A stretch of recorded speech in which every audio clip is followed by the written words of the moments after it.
Hari ini kita akan bahas sebuah saham yang menurut saya cukup menarik. Potensi cuannya sekitar 20-30%. Dan perusahaan ini tidak punya hutang. Yuk kita bahas di video kita hari ini.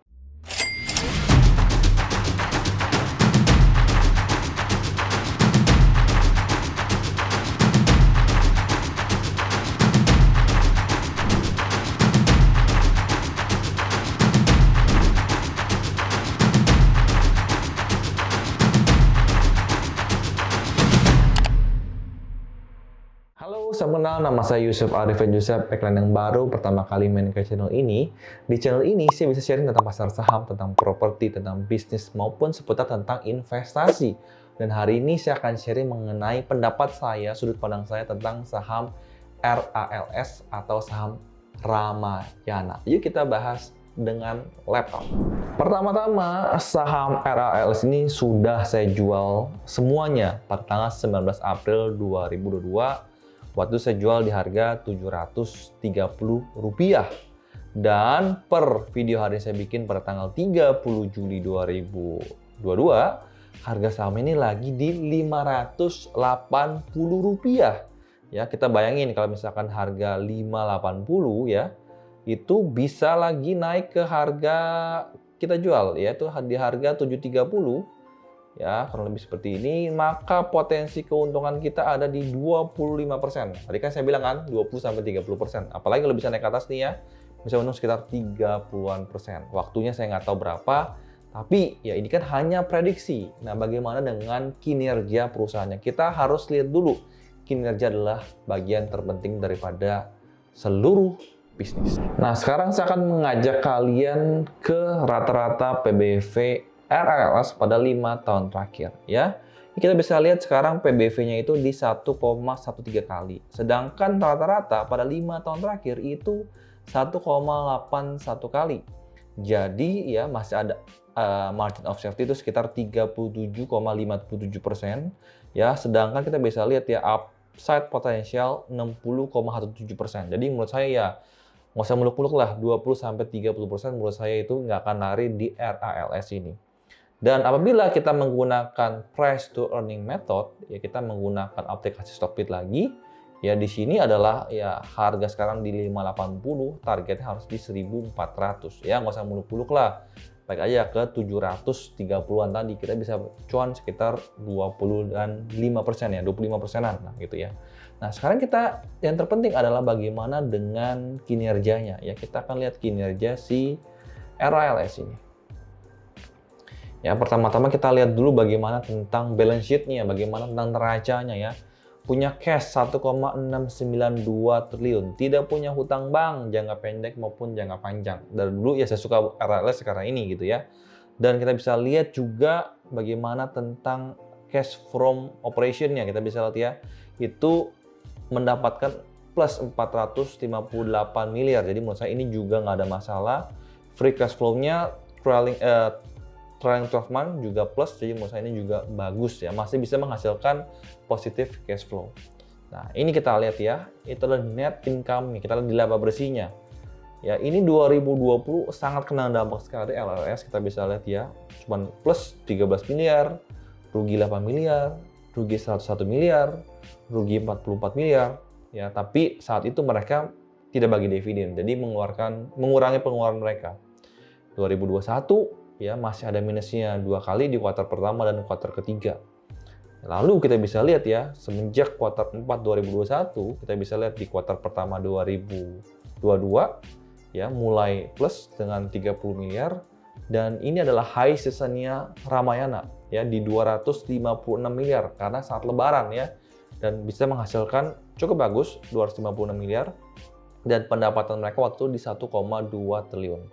Saya akan mengajak kalian flashback sedikit ya, bagaimana kinerja mereka dulu ya, pas lagi high season ternyata ya mereka bisa mencapai 2 triliunan ya, tapi di tahun ini ya kuartal 2 mereka hanya baru bisa 1,2 triliunan ya. Kayak kita bisa lihat ya, dulu saat 2 triliun laba mereka tuh di sekitar 470 miliar ya, kalau kita persentasekan sekitar 19% ya, atau kita 2017 itu 15% doang. Tapi ada tapinya nih, di kuartal 2 2022 Ya walaupun secara nominal itu tidak sebesar dulu ya, memang ada peningkatan dibanding kuartal 2 2021 di 258 miliar. Tapi ya, secara persentase net profit mereka itu lebih tinggi daripada sebelumnya. Itu artinya mereka bisa naik ke 20%. Yaitu karena ada efisiensi menurut saya. HPP-nya kita bisa lihat ya turun menjadi 48,5%. Karena dulu HPP-nya di atas 50%. Kalian bisa lihat nggak? Pada tahun 2017 sampai 2021 HPP-nya mereka selalu di atas 50%. Tapi sekarang mereka bisa menekan HPP mereka sampai 48,5%. Ini ada menurut saya pertanda yang bagus ya. Nah tentu di kuartal ketiga ya, itu biasa sales mereka akan turun lagi, kita bisa lihat ya. Di kuartal ketiga mereka akan turun ke sekitar 400 miliaran ya. Di tahun lalu di 200 miliaran. Kita nggak tahu bagaimana di kuartal 3 2022 ini. Kalau menurut saya pribadi, kita bisa lihat ya apalagi di daerah itu ya menurut saya protokolnya tidak terlalu ketat. Jadi ya masih banyak nggak pakai masker gitu ya. Ya mereka sih menurut saya tidak akan terlalu kena efek. Ya sales mereka akan bagus terus. Tapi yang kena dampaknya mungkin ada di perkotaan seperti di Jakarta, Tangerang dan sekitarnya ya. Karena apa? Karena sekarang walaupun pandemi sudah mulai recovery, daya beli masyarakat sudah mulai naik, tapi ada tapinya, atau inflasi. Ya, gaji kita memang naik, tapi harga-harga di pasaran, harga kebutuhan pokok, gas, ya kan, listrik, habis itu tepung, telur gitu kan, minyak itu pada naik semua. Otomatis belanja untuk kebutuhan sehari seperti baju ini mungkin akan sedikit berkurang. Itu yang pertama. Yang kedua, itu adalah bagaimana Ramayani bisa berkompetensi dengan brand-brand di online shop. Kalau saya sempat pantau, memang Ramayana sempat unggul di beberapa kategori di Shopee ya, terutama di Shopee. Karena jualan fashion biasanya di Shopee. Sempat unggul, tapi belum terlalu unggul gitu ya. Karena Shopee itu punya kategori beberapa pakaian, mungkin fashion, baju tidur, baju t-shirt, baju apa gitu, saya nggak gitu pantau ya. Cuman sempat Ramayani muncul di 3 besar.